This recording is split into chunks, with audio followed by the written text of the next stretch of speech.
Salut à tous, on se retrouve aujourd'hui pour parler du Paris Saint-Germain ce vendredi 10 mars et on commence tout d'abord avec le programme pour le PSG pour cette fin de semaine.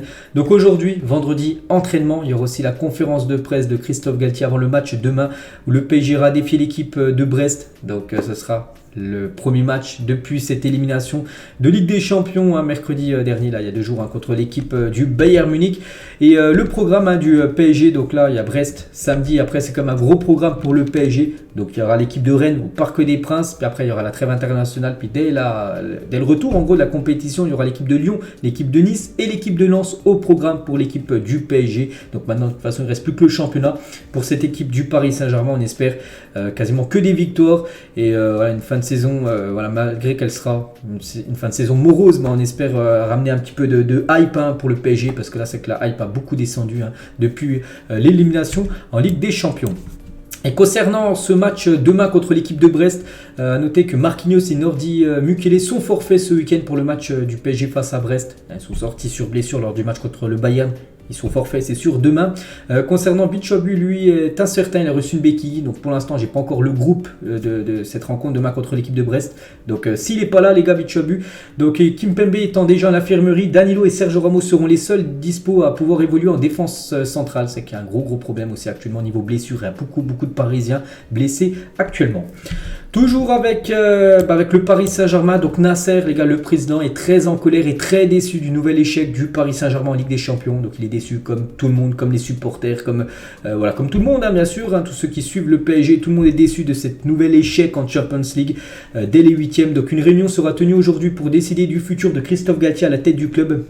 Donc la réunion a été tenue hier et du coup qu'est-ce qui a été dit lors de cette réunion, c'est que Galtier et Luis Campos resteront au PSG. Donc dans l'immédiat là, ils ne seront pas virés, tout simplement licenciés. Seule la perte du titre en Ligue 1 leur coûterait leur place l'été prochain. Donc en gros ces deux-là devraient être encore pour un l'entraîneur et pour l'autre le directeur sportif du PSG saison prochaine. Donc là en gros Galtier devrait être encore le coach parisien saison prochaine. Bon après c'est ce qui se dit actuellement après la réunion d'hier, mais bon on verra l'été prochain parce qu'on sait qu'il y a souvent beaucoup de changements du côté de Paris.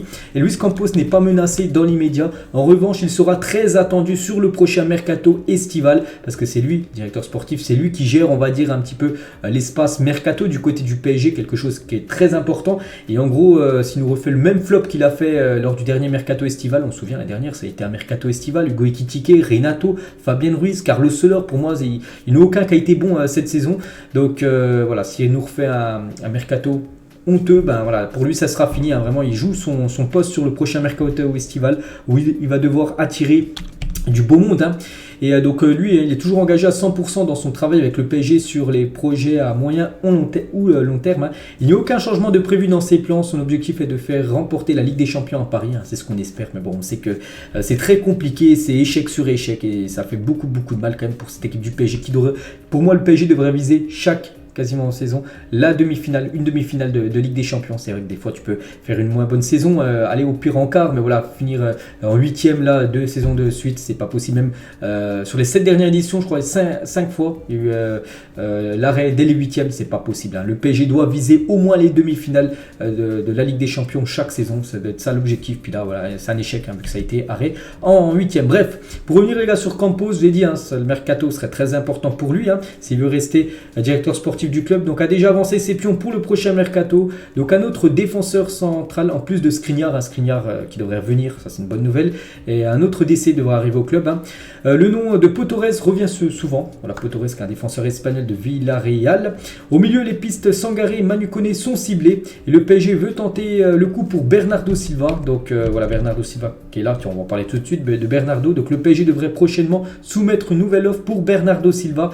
Le club de la capitale souhaite s'attacher les services du meneur de jeu portugais dès cet été. Donc j'avais vu une info il y a quelques jours que City pouvait lui donner un bon de sortie l'été prochain.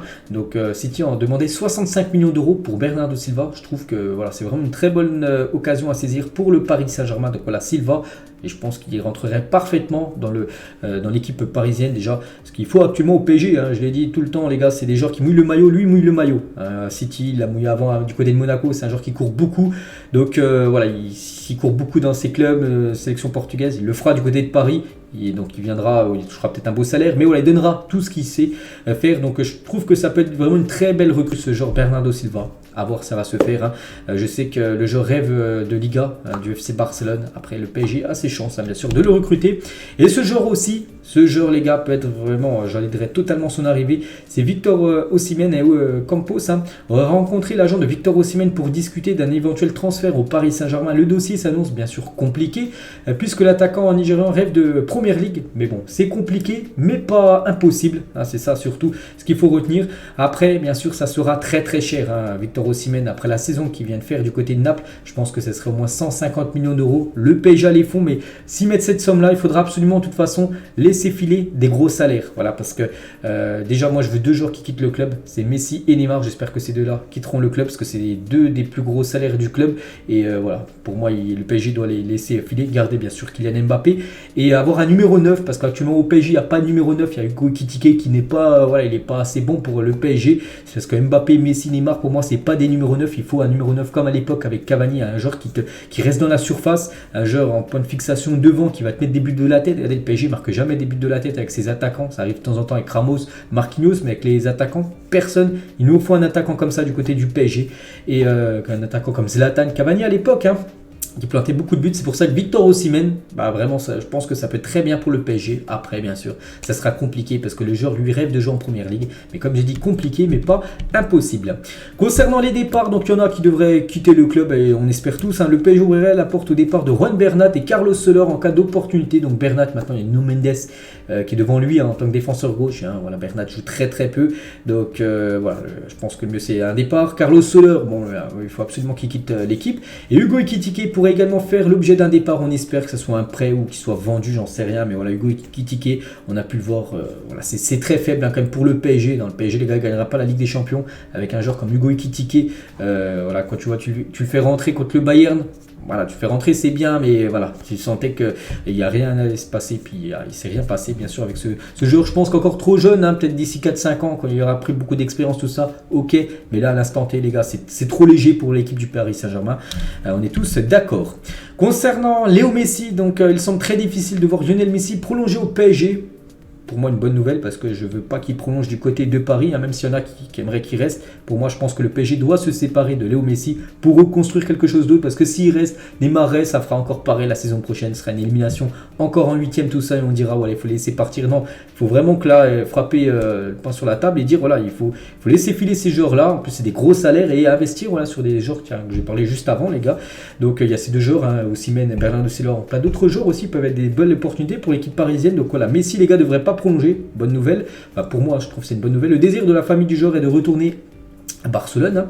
J'espère pour lui hein, qu'il peut retourner là-bas. Donc un retour de Léo Messi serait cependant compliqué car le Barça ne dispose pas de moyens, beaucoup de moyens. Mais bon, c'est pas le Barça, ça peut être sur une autre équipe, ça peut être l'Inter Miami, tout ça. Et voilà, je pense et j'en suis sûr que tous les fans du PSG, les gars, préfèrent quand même voir maintenant Messi quitter l'équipe du PSG. Je pense que c'est pour le bien du club. On sait que c'est un immense joueur, mais voilà, par rapport à ce qu'il apporte, tout ça, son manque d'envie quand même lors des rencontres, de marcher tout le temps. Maintenant, c'est plus possible. Hein. Le PSG veut maintenant des guerriers, 11 guerriers sur le terrain. Et toujours avec Léo Messi, donc n'a pas marqué lors des matchs de Ligue des Champions, là, dans une phase d'élimination directe de Ligue des Champions à 2 reprises au cours des 16 dernières saisons. C'est que là, contre le Bayern, aucun but pour lui. Et contre le Real Madrid la saison dernière, lors des matchs d'élimination de Ligue des Champions, aucun but. Et alors qu'avant, les 14 dernières saisons avant, il avait été à chaque fois au moins buteur lors des matchs élimination directe avec son ancien club du Barça. Donc voilà, peut-être manque d'envie bien sûr pour Léo Messi. Petite photo de Messi avec Musiala à la fin du match de ce Bayern PSG. Et en parlant de Musiala, tiens, Kylian Mbappé a été très surpris. Bon, je ne sais même pas si être surprendre hein, par rapport à la performance de ce joueur top player, bien sûr, Musiala, qui serait bien sûr un énorme renfort du côté du PSG. Mais bon, il n'y a aucune info, rumeur hein, concernant ce joueur du côté de Paris. Regardez la une journal Marca, c'était hier. Donc hier, on est au lendemain de l'élimination. En Espagne, la une journal Marca, qui est un journal, on va dire, du Real Madrid. Si tu veux gagner la Ligue des Champions, tu sais déjà, hein, avec 3 petits points, tu sais déjà ce qu'il faut faire. En gros, rejoindre le Real Madrid. Mais non, voilà, Mbappé, on espère qu'il reste. Hein. J'ai dit Messi, Neymar, eux, je veux qu'ils quittent le club. Mais Mbappé, lui, bien sûr, on espère tous qu'il reste du côté de Paris. Hein, parce que c'est quelqu'un de très important au club. On revient les gars, toujours, on va revenir hein, sur la Ligue des Champions. C'est vrai que ça fait avant-hier. Mais voilà, on n'oublie pas ce qui s'est passé. On n'oublie pas les gars, pourquoi Verratti, Diaby Chabu là. Même si pour Galtier c'est le fautif, hein, parce qu'avant d'être pressé là, par le joueur du Bayern, il aurait pu relancer le ballon, l'envoyer en touche, peu importe. Mais bon, il a voulu repartir propre avec Verratti qui est tout seul, on peut voir au milieu de 5 joueurs du Bayern Munich. Et le problème avec Verratti, les gars, c'est quand il a reçu le ballon, regardez, on peut voir qu'il avait des opportunités, on peut en noter 4. Hein, voilà, parce que si on regarde tout à droite avec Donnarumma dans les buts, et aussi 3 autres, donc il y avait Ramos, il y avait, je sais plus c'était qui, peut-être Danilo tout au fond, et avec peut-être Messi tout au fond à gauche, et il a pris l'option du risque. Hein. Marco Verratti, le problème, c'est qu'il a perdu le ballon et ça a coûté le but parisien. C'est vrai qu'il n'y aurait pas eu ce but pris, on ne sait jamais, les gars, le PSG, ça aurait été peut-être une fin de match différente. Le PSG aurait peut-être pu avoir un peu plus de chance, marquer ce but en fin de match, 1-0, ben, ça allait en prolongation, mais non, les gars, Verratti a pris un énorme risque. Hein. Pourtant, regardez, il pouvait la mettre facilement à Donnarumma, il pouvait la mettre facilement à Danilo, je pense. Regardez, il y avait vraiment un angle parfait, les gars, pour la mettre à Danilo, qui est le joueur au milieu, le rond. Donc, non, il a préféré prendre le risque et perdre le ballon juste après. Et Dugarry, il a dit sur Verratti, ce n'est plus possible, il fume plus de clubs que moi, il n'a pas progressé d'un iota depuis 10 ans, il n'a rien appris, il fait partie de toutes les déroutes du côté du Paris Saint-Germain. Donc c'est vrai qu'il est beaucoup critiqué, Verratti. Hein. C'est vrai qu'hier ça a été certainement la deuxième mi-temps la pire depuis qu'il a rejoint l'équipe du PSG avec 2 énormes boulettes, hein, qui causent l'élimination du Paris Saint-Germain. Toujours avec le PSG en Ligue des Champions, je vous ai dit, hein, que le PSG, sur les 7 dernières éditions, c'est seulement 2 qualifications pour au moins l'écart. Bon, il y a une fois en demi, une fois en finale. Hein. Bon, malheureusement, le PSG n'a pas gagné ces éditions. Mais bon, voilà, il y a eu échec contre le Barça, le Real, Manchester, le Real, Bayern. Donc, c'est pour ça que je dis, le PSG doit viser à chaque fois les demi-finales. Et là, quand on regarde les 7 dernières éditions, on peut voir qu'il y a eu seulement 2 demi-finales atteintes seulement sur 7. C'est pas assez, bien sûr, hein, pour l'équipe du PSG. Donc voilà, peut-être la plus grosse réussite là, je pense que c'est en 2021 avec l'élimination pour moi du Bayern Munich. Hein, c'était un Barça diminué comme que le PSG avait joué. Je me souviens du match aller où Mbappé avait été énorme avec son triplé. Le PSG s'est imposé 4 ans. Match retour, hein, on a eu chaud, je me souviens, avec un gros Keylor Navas qui avait arrêté. Il y a eu 0-0 je crois au Parc des Princes. On a eu chaud, mais bon, voilà, le PSG avait battu le Barça. Mais le plus gros exploit, je crois que c'était contre le Bayern Munich. Hein, où le PSG s'était imposé 3-2 à Munich, puis le PSG avait perdu 1-0 à domicile, mais avec le but à l'extérieur qui comptait en 2021, du coup le PSG a été qualifié. Je pense que c'est la plus grosse réussite du PSG, hein, sur tous ces matchs-là. Donc voilà, n'oubliez pas qu'en 2020, les matchs se jouaient sur match sec. Hein. Atalanta, Leipzig, c'était lors de l'année Covid, on va dire. Le positionnement des clubs français au classement UEFA, donc le PSG, 6e meilleure équipe au monde. Enfin en Europe, voilà, d'après le classement UEFA qui a été mis à jour après cette semaine de Coupe d'Europe. Le classement UEFA actuel, donc le PSG qui n'a pas mis de points avec la France, donc 60 000 points, c'est que bon, le PSG, la France peut remercier quand même le PSG qui a donné beaucoup de points, mais bon, cette année, c'est fini. 60 000 points pour la France, attention aux Pays-Bas et au championnat portugais qui reviennent très fort, hein, sur la France. Il faut garder, hein, cette 5e place qui est quand même très importante pour la Ligue 1. Jamie Carragher, il a dit, donc je suis content que le PSG soit sorti, je n'aime tout simplement pas l'ensemble de la configuration, tout ce qui s'y rapporte, hein. Ce n'est pas une équipe, c'est un gâchis. C'est vrai qu'on peut l'employer aussi, ce mot gâchis, on emploie souvent le mot échec du côté du PSG, mais gâchis également, quand on voit vraiment les joueurs, ce qu'il y avait à faire, hein, dans cette équipe. Je pense que c'est la direction aussi, hein, qui est énormément coupable, hein, ça on le sait. Il y avait quoi faire des choses merveilleuses du côté du PSG, mais beaucoup de choix, je pense, n'ont pas été bons, surtout je pense les choix des mercatos, trop ciblés, vraiment, voilà, des joueurs qui ont des grands noms, tout ça, puis du coup ça fait pour l'instant ça fait rien du tout, hein, on peut dire, hein, niveau trophée, surtout européen bien évidemment. Michel Denisot, il a dit, c'est devenu un club gigantesque, une énorme entreprise, et en tout cas, mais pas un grand club, hein, parce que pour être un grand club il faut gagner la Ligue des Champions, mais c'est une énorme entreprise qui a vocation à la gagner. Pour l'instant ça plafonne, voilà ce que dit Denisot, ancien président du Paris Saint-Germain. Il dit, les entraîneurs qui le quittent sont très bons avant et après, donc le problème ne vient pas des entraîneurs, ça vient de l'équipe, ça vient de la direction, ça vient de tout ça. Donc voilà ce que peut dire Denisot. Thierry Henry, les gars, sur le PSG, si vous avez une équipe comme celle du PSG, je vais comparer avec mon Arsenal, il faut pouvoir s'identifier à l'équipe et parfois il faut attraper cette communauté de supporters et des gens qui aiment le club. Quand on regarde, qu'est-ce que c'est? Est-ce que le PSG, quand vous construisez, allez-vous ajouter des joueurs et les laisser jouer, ou est-ce que vous allez construire quelque chose? Pour moi, il faut revenir les joueurs, il faut faire revenir les meilleurs jeunes joueurs français du côté du Paris Saint-Germain parce que la plupart d'entre eux sont supporters du PSG. Ils ont ils ont de l'argent pour les faire revenir. Pourquoi ne pas le faire? En gros, voilà ce que conseille Thierry Henry au PSG, de faire revenir les joueurs qui kiffent le PSG, des jeunes joueurs français. On pense à Coman, on sait qu'il adore le PSG, malgré qu'il fait beaucoup de mal bien sûr au Paris Saint-Germain. C'est Coman, les gars, c'est quand même quand on voit la réussite maintenant qu'il a, c'est vraiment dommage qu'il n'a pas pu faire sa carrière du côté du PSG. Nkunku, Moussa Diaby, Mike Maignan, le gardien de l'AC Milan, tous ces joueurs sortent du centre de formation du PSG. Ils ne jouent plus du côté du PSG. C'est dommage quand maintenant on voit qu'il faut les beaux jours des autres clubs européens. Et Coman sur le PSG, Paris est sur le droit chemin, on peut dire. Ça fait quelques années qu'il est un top club européen, qu'il va quand même loin en Ligue des Champions et que c'est un prétendant au titre. Parfois il faut juste laisser le temps pour faire son œuvre et la roue finira par tourner pour Paris, on espère. C'est dommage, voilà, pour revenir sur Coman, c'est dommage de ne pas le voir jouer actuellement du côté de PSG. Il serait tellement important bien sûr dans cet effectif parisien. Et maintenant il fait les beaux jours, on sait, du côté du Bayern. Et avant-hier, il y a beaucoup de monde, plus de 2 720 000 téléspectateurs ont assisté à l'élimination du PSG avant-hier sur Canal+. Il y avait beaucoup de monde, plus de 12% de personnes, de Français qui étaient devant la télé, regardaient ce match Paris Saint-Germain Bayern. C'est énorme, comme sur une chaîne cryptée, qui est quand même une chaîne payante, Canal+. Sergio Ramos sur Twitter, c'est douloureux, mais les champions renaissent de la défaite et se forgent dans l'adversité. Nous reviendrons. Donc pour rappel, l'Espagnol sera en fin de contrat en juin prochain. Doit-il être prolongé? Donc moi je pense que oui, le PSG doit le prolonger. On peut voir déjà toutes les absences, même si l'année prochaine, les joueurs seront peut-être plus blessés. Mais bon, on peut voir Kimpembe sera quand même encore blessé jusqu'à décembre. Puis voilà, vu ce qu'il a montré, moi j'ai trouvé plutôt bon.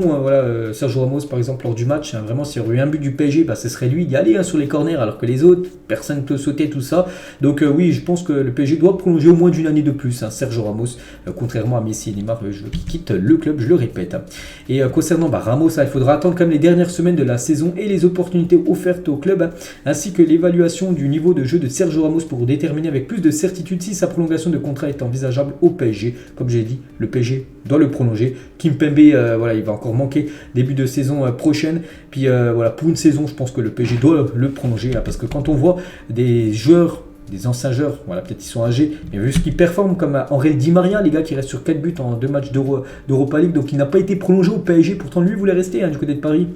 Des derniers, le PSG ne voulait pas le prolonger parce qu'il était trop vieux, entre guillemets. Maintenant, il fait les beaux jours du côté de la Juventus. Regardez, il a déjà inscrit 15 buts et passé en 24 matchs cette saison. Il avait fait une grosse finale de Coupe du Monde contre l'équipe de France. C'est dommage de ne pas avoir conservé Di Maria. Je pense qu'il aurait pu être important cette saison du côté du PSG. On pense aussi à Thiago Silva, il y a quelques années, qui n'a pas voulu... lui, il voulait prolonger, mais c'est le PSG qui n'a pas voulu le prolonger. L'année d'après, il gagne la Ligue des Champions. Donc je pense à un joueur, Ramos, peut-être pas faire la même erreur, le conserver, Ramos. Je pense qu'il peut apporter encore, je pense, pour une année supplémentaire. Et on finit les gars avec le Twitter Football Log. Le duo Galtier-Campos doit-il quitter le PSG? On a dit que normalement il devrait rester en place, les deux là. Mais vous, qu'est-ce que vous en pensez? Oui, maintenant ils doivent quitter le club là tout de suite, le 10, le 11, le 12 mars, peu importe.